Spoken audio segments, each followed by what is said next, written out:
आरज़ू है आप पर, अपने को अब अर्पण करें। आरज़ू है आप पर, अपने को अब अर्पण करें। आपके कदमों पे चलकर नाम हम रोशन करें। आरज़ू है आप पर।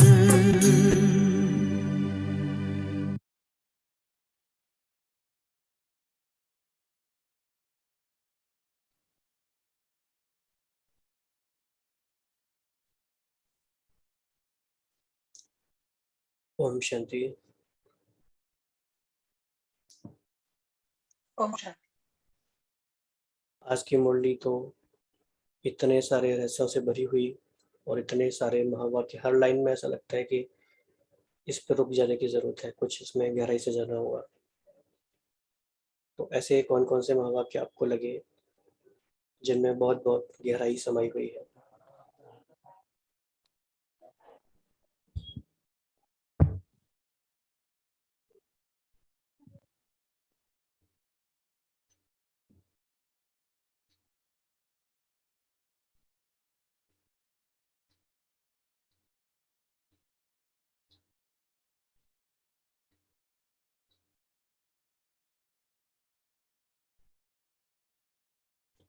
आज की मुरली में सबसे यूनिक बात तो ये भी थी कि मम्मा से बाबा की रो रेहान हुई। तो मम्मा ने क्या क्या बाबा से बातचीत की, क्या क्या रो रुआन हुई, क्या क्या बाबा ने मम्मा के इशारे से हमें समझाया। कितना इंटरेस्टिंग है ये सब कुछ, बाबा का तरीका भी। तो आपको इस बात से सुन के क्या लगा, मम्मा ने बाबा को क्या क्या कहा?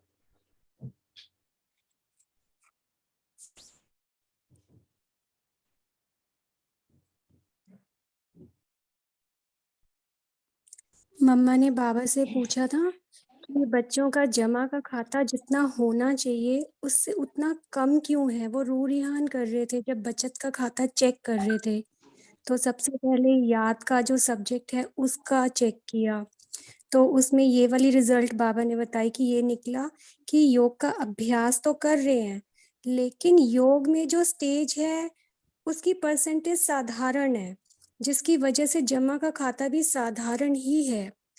और इससे मुझे ये समझ में आया कि जितना पावरफुल हमारा योग होता है ना, चाहे वो कुछ मिनट्स का ही क्यों ना हो, लेकिन उसकी प्राप्ति, उसका जमा वो बहुत ज़्यादा होता है। कि हमने 1 घंटा योग किया लेकिन वो बहुत साधारण, कि हमने सिर्फ रू रिहान की या कोई ऐसी प्रैक्टिस कर ली, बहुत डीप अगर एक्सपीरियंस नहीं किया, तो वो जमा का खाता 1 घंटे का नहीं होगा, बस कुछ मिनट्स का या कुछ सेकंड्स का होगा। और फिर बाबा ने ना जैसे योग की रिजल्ट भी बताई कि अगर योग आपका अच्छा है तो उसकी रिजल्ट है आपके जीवन में वो दिखाई देगा कि आपके योग युक्त युक्ति युक्त बोल होंगे और ऐसी ही चलन भी होगी। तो बाबा ने कहा कि उसमें कमी है, तो योग लगाने के समय तो बहुत अच्छा योग लगा लेते हैं, लेकिन जीवन में प्रभाव वो उतना नहीं होता, कि क्योंकि चलते चलते जो याद है वो भी एक साधारण रह जाती है। एक प्रॉपर कर्म योगी, जैसे बाबा कहते हैं ना, कर्म में योग का बैलेंस वो नहीं होता, जिसकी वजह से जमा का खाता बहुत साधारण बनता है। फिर दूसरा बाबा ने ये सेवा के बारे में बताया, जो मम्मा और बाबा रू रिहान कर रहे थे कि सेवा में भी फिर खाता चेक किया तो जितनी होनी चाहिए उतनी रिजल्ट अच्छी नहीं है। तो उसके लिए भी उन्होंने ये रिजल्ट निकाला कि अच्छी सेवा करते हैं, बहुत टाइम भी देते हैं, मेहनत भी लगाते हैं, हाँ, लेकिन और लोगों पहले को अच्छा लग वो अच्छा एक मिनट, जैसे एक एक बात को हम ले लेते हैं ताकि सभी को प्रोसेसिंग करने का टाइम मिले। तो जी। तो कविता बहन ने बताया कि मम्मा ने बाबा के साथ ये देखा कि जमा का खाता जितना होना चाहिए उतना नहीं है। उसमें भी खास तौर से योग की बात हुई। तो इस बारे में बाकी किसी भाई बहन को क्या ऐड करना है, योग के जमा का खाता? क्या रियलाइजेशन है, क्या लगता है हमारा उतना है, क्यों नहीं है, कैसे बढ़ा सकते हैं?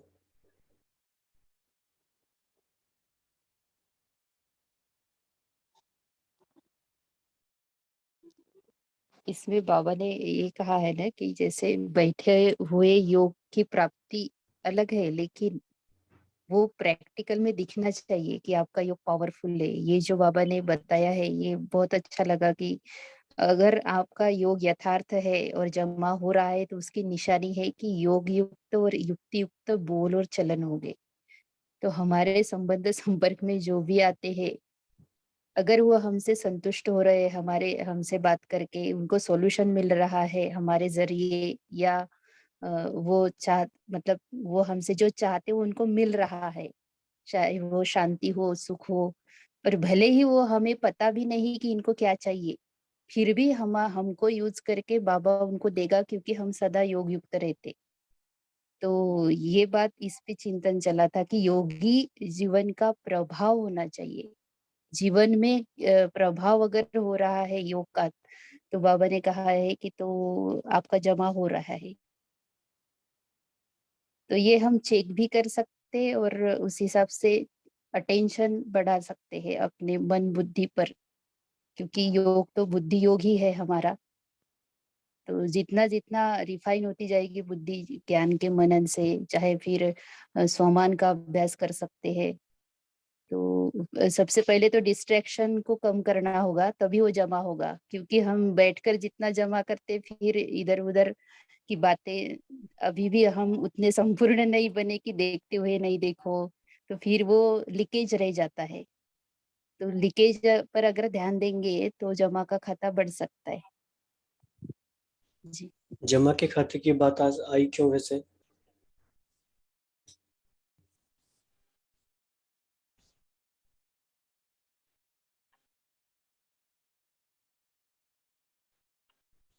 आज ऐसा क्या खास बात क्योंकि हुई? हाँ जी। आज तो मतलब एंड था ईयर का, तो वैसे भी ईयर के एंडिंग में वो देखा जाता है कि हिसाब किताब क्या हुआ है क्या नहीं। तो जैसे कि बाबा ने जमा का खाता फिर देखा कि पूरे साल भर में बच्चों ने, बाबा ने कहा मुझे तो समय नहीं लगता देखने को। तो बिल्कुल इससे हमें ये सीखना है कि कोई भी ईयर एंड होता है या मंथ एंड होता है, हमें स्पेशल टाइम निकाल के सेल्फ ऑडिट करना ही है कि कितना, क्योंकि कई बार फिर हम इल्यूजन में ना रह जाए ना कि हम तो सब कुछ कर रहे हैं, जितना जमा कर रहे हैं उतना खर्च भी कर रहे हैं, या जमा करके उतना खा भी रहे हैं, जमा तो हुआ ही नहीं। और आज की मुरली में ऐसे बहुत सारे पॉइंटर्स हैं जो हमें ये बताते हैं कि हम कहीं धोखे में ना रह जाए, और ये बहुत पॉसिबिलिटी है क्योंकि बाबा ने आज काफ़ी सूक्ष्म मशीनरी बताई है, जमा हो रहा है कि नहीं हो रहा है। तो अभी 30 तारीख है, ऑलमोस्ट अक्टूबर है, मंथ एंड है। तो कल आप लोग सभी टाइम निकाल के ये भी कर सकते हैं कि अपना पूरा मंथ का हम रिव्यू करें, और दिवाली का टाइम है तो भी उसके हिसाब से भी नया साल का है, तो ये सारी बातें हम कर सकते हैं। तो योग का जमा का खाता हो गया। सेकंड खाता सेवा का जी, कोई भी एक्सप्लेन बाबा कर ने, सकते हैं। बाबा के सेवा का खाता देखा, बाबा कहते कि अपने को बिजी रखने का पुरुषार्थ अच्छा करते हैं। फिर भी बाबा ने कहा कि जमा नहीं हो रहा है, इसका कारण क्या है? तो सेवा का बल भी मिलता है, फल भी मिलता है। बल है स्वयं के दिल की संतुष्टता और फल है सर्व की संतुष्टता। तो अगर सेवा की मेहनत और समय लगाया, सेवा की और मेहनत और समय लगाया, तो दिल की संतुष्टता और सर्व की संतुष्टता, चाहे साथी चाहे जिन्हों की सेवा की, दिल में संतुष्टता अनुभव करे, बहुत अच्छा कह के चले जाए। ये बाबा कहते हैं इतनी सेवा नहीं है, दिल में संतुष्टता की लहर अनुभव हो। कुछ मिला, बहुत अच्छा सुना, वह अलग बात है। हमें लगता है कि उनको अच्छा लगा, मतलब सेवा सक्सेस हुई। तो बाबा क्या कहते हैं कि कुछ मिला कुछ पाया, जिसको बाप दादा ने पहले भी सुनाया है कि एक है दिमाग तक तीर लगना और दूसरा है दिल तक तीर लगना। अगर सेवा की और स्व की संतुष्टता कि जैसे अपने को खुश करने की संतुष्टता है नहीं, बहुत अच्छा हुआ नहीं, दिल माने स्व की भी और सर्व की भी। और दूसरी बात यह है, ये पहली बात कही बाबा ने, स्वयं की भी दिल माने और दूसरों की भी, दोनों संतुष्ट हो। लेकिन सिर्फ हमने बहुत अच्छा किया ये नहीं हो, तो बाबा कहते हैं उसकी रिजल्ट अपनी मेहनत या मैंने किया यह स्वीकार किया, अर्थात सेवा का फल खा लिया, जमा नहीं हुआ। तो बाप दादा ने कराया, बाप दादा के तरफ अटेंशन दिलाया, अपने आत्मा की तरफ नहीं कि यह बहन बहुत अच्छी है या भाई बहुत अच्छा है। नहीं, बाप दादा इन्हों का बहुत अच्छा है, यह अनुभव कराना, यह है जमा का खाता पढ़ाना। बाबा को कैसे प्रत्यक्ष करें हम, भले हम सेवा कर रहे हैं, ये ज्यादा इम्पोर्टेंट है। तो बाबा कहते हैं कि मेहनत ज्यादा, समय, एनर्जी ज्यादा लग रही है और थोड़ा थोड़ा शो भी ज्यादा होता है। तो इसका अनुभव भी है हमें, मतलब समझ में भी आता है ये ज्यादा शो ऑफ हो रहा है, कभी कभी थोड़ा ज्यादा हो जाता, क्योंकि अभी उतनी स्टेज नहीं बनी है, इसलिए हमें ये सारी मेहनत, समय, एनर्जी और ज्यादा शो करना पड़ रहा है। अगर स्थिति होगी तो वो स्वयं कहे कि इन्हों को बनाने वाला कोई अलग है, तो वो सेवा बाबा कहते हैं ज्यादा जमा का खाता हो रहा है, ऐसा समझ सकते हैं। तो तो बाबा उसमें ने बाबा ने निमित्त भाव और निर्माण भाव ये पुरुषार्थ बताया है। तो जितना जितना निमित्त भाव, निर्माण भाव, निस्वार्थ शुभ भावना और शुभ स्नेह इमर्ज हो, तो जमा का खाता बढ़ता जाएगा। आज की मुरली से हम ये भी देख सकते हैं कि बाबा विजुअल्स क्रिएट करने में मास्टर हैं। बाबा शब्दों से ऐसा चित्र बना सकते हैं कि हमें एक अलग दुनिया में ले जा सकते हैं। तो आज की मुरली में बहुत सारी ऐसी बातें हैं कि बाबा एक शब्द चित्र के माध्यम से हमें अलग ले जाते हैं। ऐसी कौन कौन सी बातें?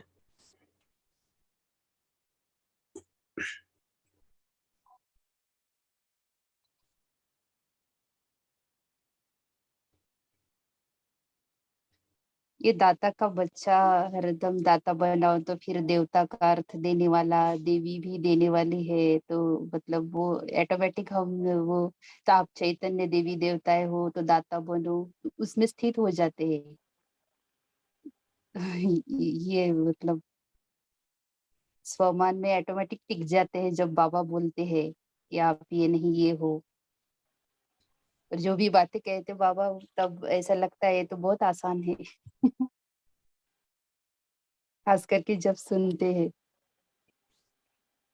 और वो जो आपने चला चली का खेला, वो जो बाबा ने कहा कल से जाने जाएंगे, वो सीन इमर्ज हो गया जब बाबा मिलन के दूसरे दिन से, उसी दिन रात 12 बजे से जाना शुरू हो जाता है बहुतों का, बाबा मिलन होने के बाद। बाबा ने वो हद की बात कैसे बेहद में लेकर गए, इस ये मुरली चला चली का खेला।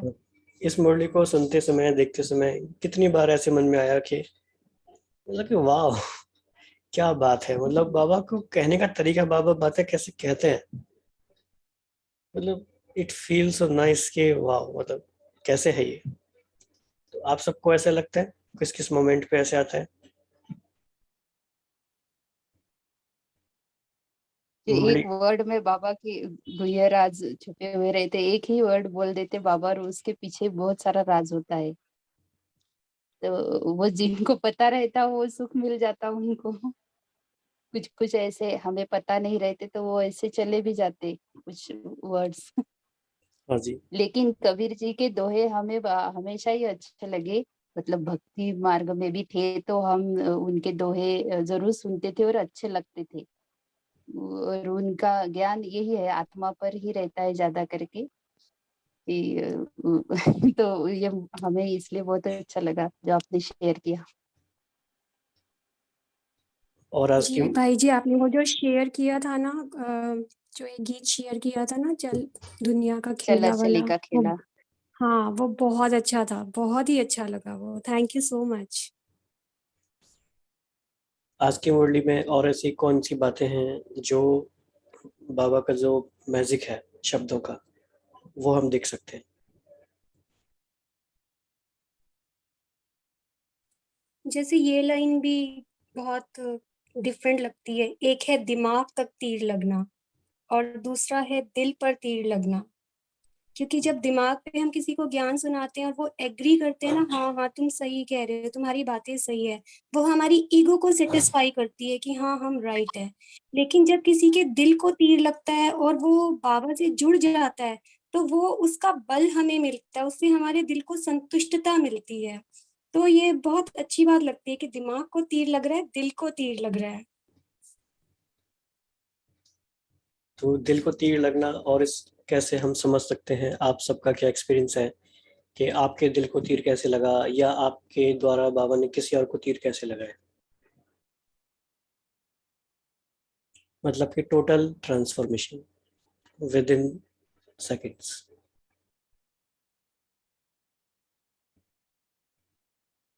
दिमाग दिमाग क्वेश्चन ज्यादा करता है। जहाँ पे दिल मतलब दिल से हम कोई बात मान लेते, फिर अगर कोई हमें समझाने की कोशिश भी करे तो हम नहीं मानेंगे। लेकिन जब दिमाग ये होता है, क्वेश्चन करता है, तब वो दिल साइलेंट हो जाता, फिर क्वेश्चन अराइज, मतलब ये निश्चय बुद्धि होना और न होना, ये बात है। क्योंकि बुद्धि को ही दिल कहा जाता है। एक मुरली में बाबा ने कहा था बुद्धि ही दिल है। तो जैसे ज्यादा वो दिमाग लगाना वो अलग बात है लॉजिक से, लेकिन ये दिल से मतलब हम उसको एक्सेप्ट कर रहे हैं। और एक्सेप्ट नहीं करते, क्वेश्चन अराइज करना ये दिमाग का काम है। बाबा की मुरली की ऐसी कौन कौन सी बातें हैं, टोटल किसी भी मुरली से, जो हमारे दिल को लग गई? कोई शेयर करना चाहेंगे?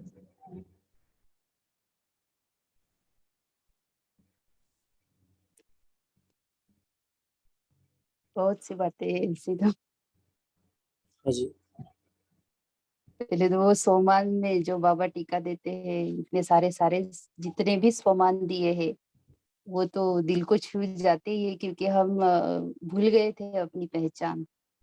तो वो पहले तो वो सोमान ही अपना बना देते, बाबा का बना देते हैं हमें।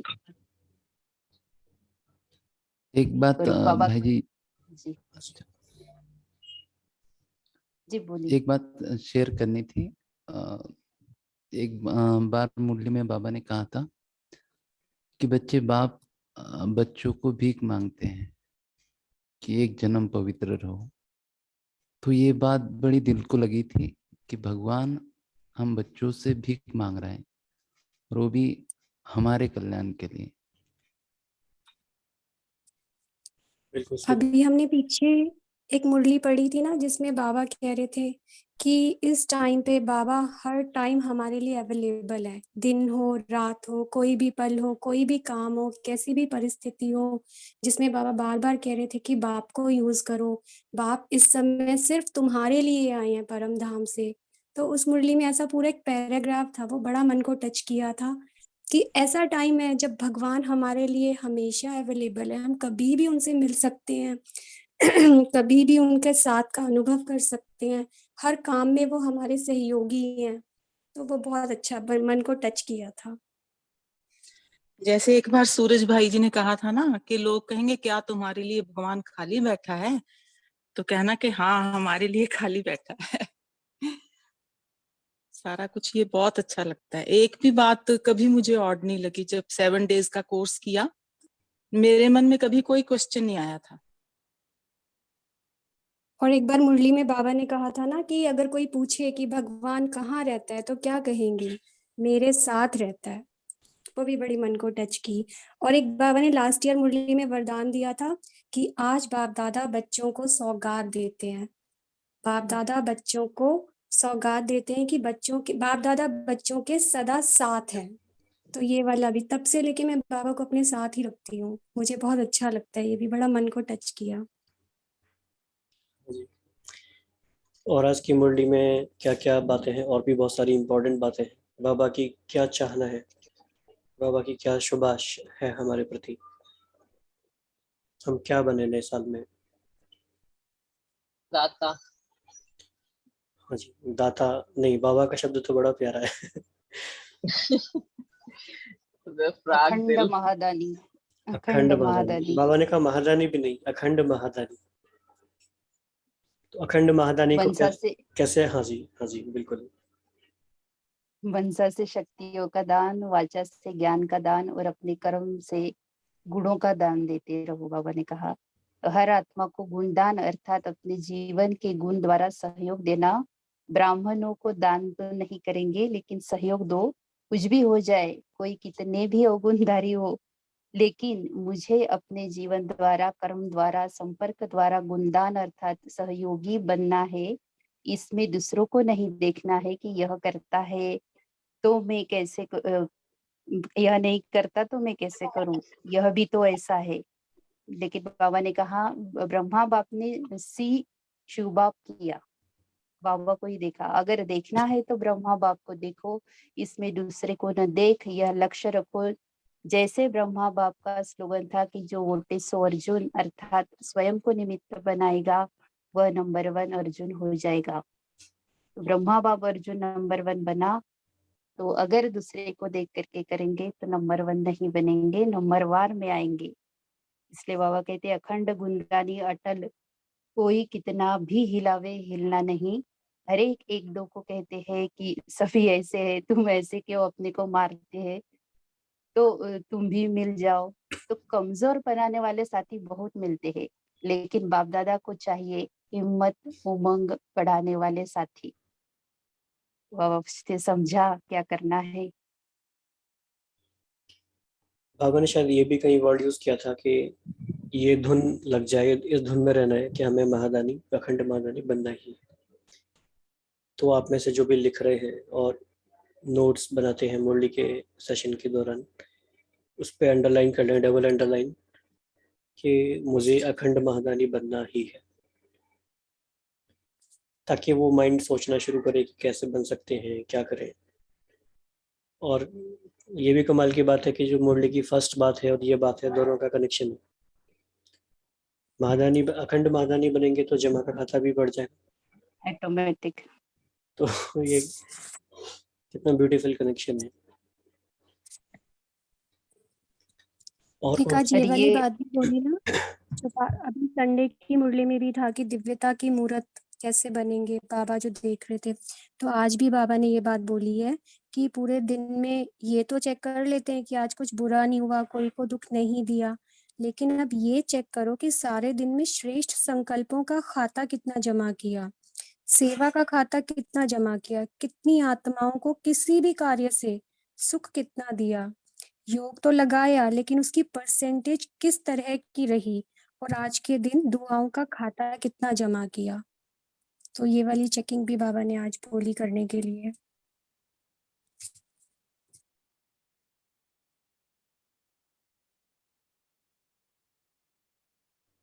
मम्मा की तरफ से बाबा ने और क्या कहा स्पेशल होमवर्क? हुक्म ही हुक्म चलाए रहा, हमेशा ये याद रखना है कि हुक्म ही हुक्म चलाए रहा। ये स्लोगन याद दिलाया बाबा ने। हाँ जी।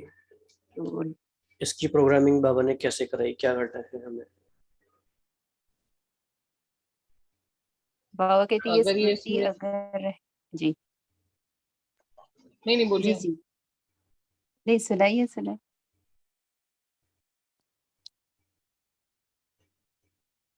शिखा बहन, आप शेयर कर सकते हैं। हाँ जी। तो अगर ये स्मृति रहे तो हमारे को चलाने वाला डायरेक्ट बाप है, तो नजर कहाँ जाएगी? चलने वाले की, चलाने वाले की तरफ ही नजर जाएगी, दूसरी तरफ नहीं। तो ये करावनहार निमित्त तो बनाए करा रहे हैं, चला रहे हैं, जिम्मेवार करावनहार है। फिर सेवा में जो माथा भारी हो जाता है वो सदा हल्का रहेगा, जैसे रूहे गुलाब। ये बहुत बड़ी फीलिंग है, बहुत बड़ी बात है। कई बार मुरली में हम पढ़ते हैं, ये थोड़े साधारण शब्दों में ये बात आ जाती है, लेकिन ये एक एक बात भी अगर हमें रियलाइज हो जाए तो पूरा जीवन 100% चेंज हो सकता है। तो कोई अपना एक्सपीरियंस शेयर करना चाहेगा इसमें कि बाबा हमें चला रहे हैं, ये अनुभव की क्या फीलिंग है, कैसा है ये अनुभव?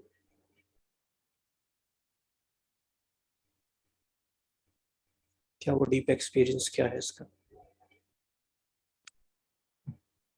हमारा पर्सनल अनुभव हम बताए तो कभी अगर दीदी हमें योग कराने को कहते हैं, कमेंट्री कराने को कहते हैं या फिर जो भी सेवा देते हैं, तो हम बाबा का आह्वान करते हैं। मतलब ये सेवा हमें नहीं दी है, बाबा हमारे द्वारा कराएंगे, ये स्मृति तो रहती है। लेकिन जब सीट पर बैठने के बाद पहला सॉन्ग लगता है, अगर कोई क्लास लेनी हो या फिर जो भी करना हो, तो पहले हम सभी की रीत है ही कि पहले वो सॉन्ग लगता है बाबा का, तभी हम पूरी तरह से बाबा को बुद्धि सरेंडर कर देते हैं कि बाबा अब ये आपने यहाँ बिठाया है, ये इनको क्या चाहिए आपको पता है, सामने जो आत्माएं है, अब आप हमें यूज कीजिए।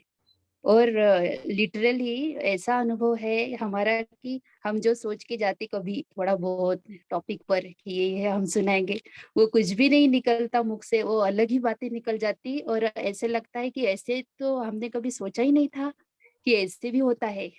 तो मतलब पूरा ऐसा रियलाइज हो जाता है कि बाबा ने हमें यूज किया है।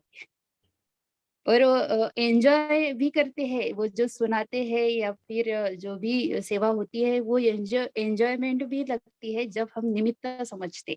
और कभी-कभार अगर अपना खुद का मतलब देह अभिमान आ गया कि हमें ये बताएँगे, तो ऐसे लगता है कुछ तो भी मिसिंग है आज। आज बाबा ने यूज़ नहीं किया। तो ऐसे समझ में आ जाता कि आज पूरी तरह से सरेंडर नहीं थी बुद्धि। जी। जी, मुकेश भाई आपको शेयर करना चाहेंगे? जी भाई जी, ओम शांति। मेरा भी यही दीदी जी अभी जो बोले थे वो मुझे याद आ रहा था कि एक बार पहली बार का स्टेज प्रोग्राम था भाई जी। तो कोई कारणवश जो स्टेज का प्रोग्राम जो होस्ट करते थे वो भाई जी नहीं कर पाए थे, विनोद भाई जी हमारे यहाँ विराटनगर में। तो नहीं कर पाए थे, तो मुझे पता नहीं था, मैं तो घबरा रहा था कैसे होगा क्या होगा। तो फिर बाबा को ऐसे सरेंडर कर दिया कि जो होगा, दीदी हमको सिखाए थे कि आप सोचिए बाबा कराएंगे। तो फर्स्ट प्रोग्राम था, लेकिन मेरे सोच से बहुत परे वो आपका मोर देन 300-400 का भीड़ था, मेला लगा हुआ था। और पता नहीं किस तरीके से हम वहाँ से कर रहे थे, लेकिन पक्का ब्राह्मण परिवार का दुआ और बाबा का ही साथ था, जिसके कारण से वो जो प्रोग्राम था वो ऐसे-ऐसे बहुत सारे प्रोग्राम है भाई जी, जहाँ पे मैं थोड़ा भी 2 मिनट का भी प्रिपरेशन नहीं है, लेकिन अचानक से जाते हैं और वो जैसे अपने हाथ से जैसे सब कुछ करा रहा होता है बाबा, ऐसे फील होता है भाई जी। ये तो सेवा की बात भी हो गई, अच्छी बात है ये। लेकिन टोटल पूरा हर ही समय सब कुछ 24 आवर्स 24/7 जी, इस बात का एक्सपीरियंस क्या है सबका? कोई और भी शेयर कर सकते हैं? कैसे है वो इसमें उसमें एक डीप पॉइंट और भाई जी। हाँ जी।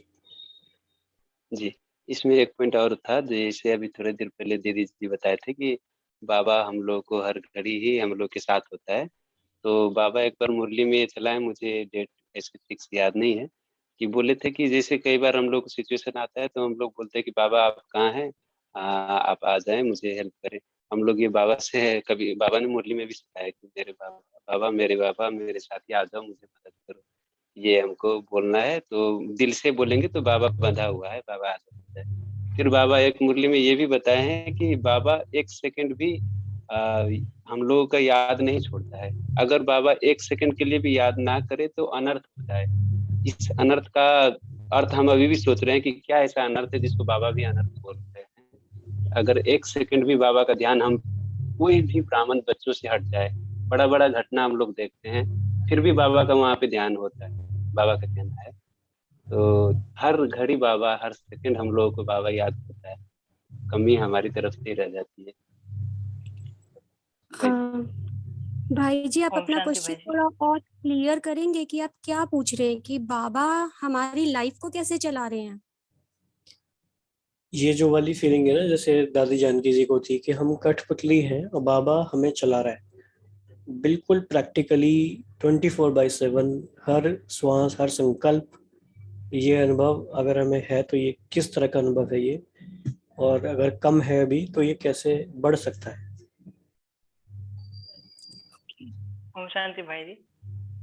जैसे कि लौकिक जीवन में अगर बाबा के सामने हमें सरेंडर हो जाए कि बाबा आप देख लो, आप मेरे साथ रहिए, मतलब ऐसे माहौल कभी कभी हो जाता है कि सभी मतलब ज्ञान में नहीं है और हम ज्ञान में चल रहे हैं, लेकिन ऐसा लगेगा कि सभी अटैक कर रहे हैं, लेकिन फिर बाबा पे सरेंडर हो जाओ कि बाबा आप देख लो, तो फिर बाबा इसमें बहुत अच्छा मदद करते हैं, बहुत ही अच्छा। बिल्कुल।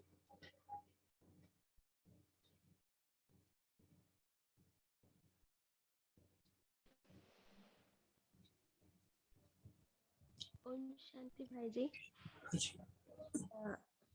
हमें हमें ना जब मधुबन जाना था तो उसके एक दिन पहले क्या 2-3 दिन पहले से बहुत ज़्यादा मतलब शरीर से तबीयत बहुत ज़्यादा खराब थी। तो हमने बाबा को कहा था कि अगर ले चलना है तो ये शरीर का जो भी हिसाब किताब है वो मधुबन के बाद पूरा कर लेंगे, तो ले चलिए, ठीक कर लीजिए। तो लेटर लिख के रख दिया था।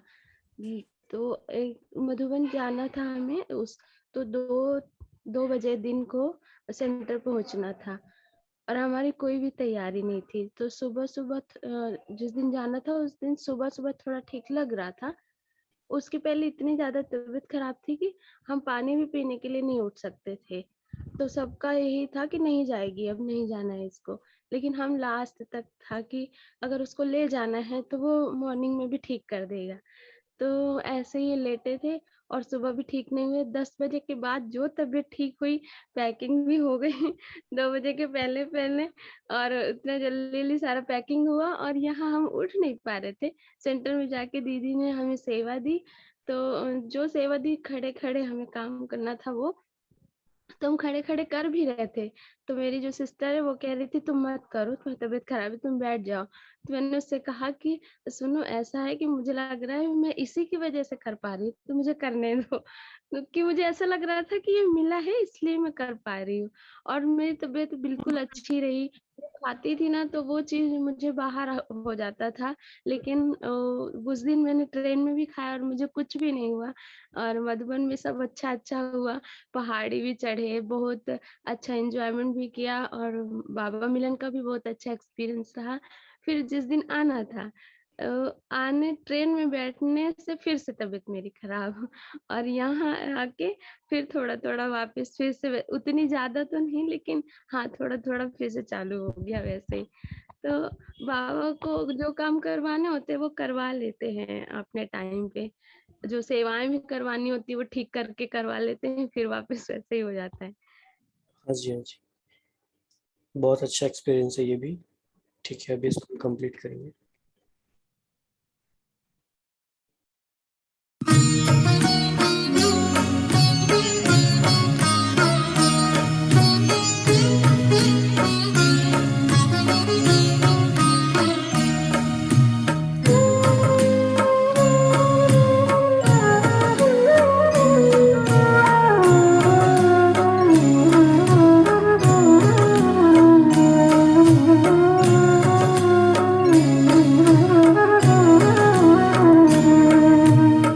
सांसों शिव की याद बिना चलते रहना किस काम का है। मेरे प्राणों प्रभु के प्यार बिना तन में रहना बस नाम का है। सांसों शिव की याद बिना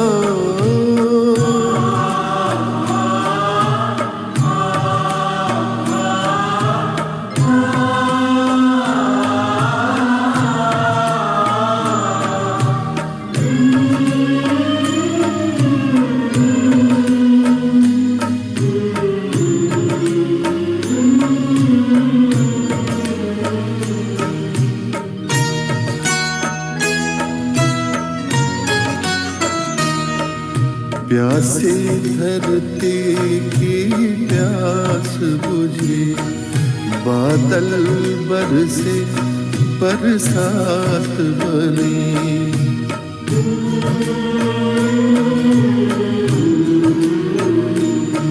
मुख से सुख का अमृत बरसे